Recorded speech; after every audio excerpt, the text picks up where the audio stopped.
En employant cette formule, vous avez appris qu'il a été dit aux anciens. Jésus laisse parfaitement entendre qu'il se moule dans la conception de ses contemporains, pour qui il s'agit d'une loi livrée par Dieu aux anciens, d'une loi divine.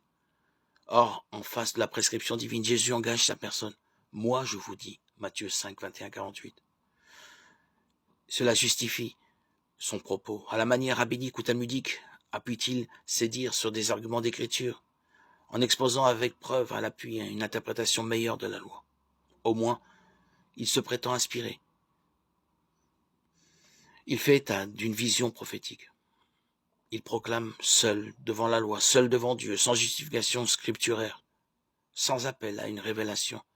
Il proclame ce qu'il veut sans besoin de se le faire pardonner. Ici se trouve la grande révolution fondamentale. Jésus s'identifie à la loi. Il est la loi. Ce qu'il pense, ce qu'il dit, ce qu'il fait, c'est la loi. Il suffit de le voir et de l'écouter pour savoir ce que Dieu veut.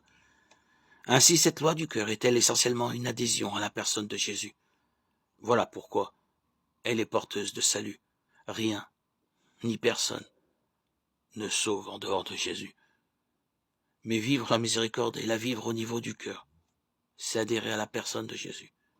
Celui qui accepte le changement de son cœur pour qu'il devienne un cœur de miséricorde, celui-là, en quelque sorte, possède le cœur de Jésus, est envahi par la miséricorde de Jésus. Dès lors, à la suite de Jésus, il est fils du Père.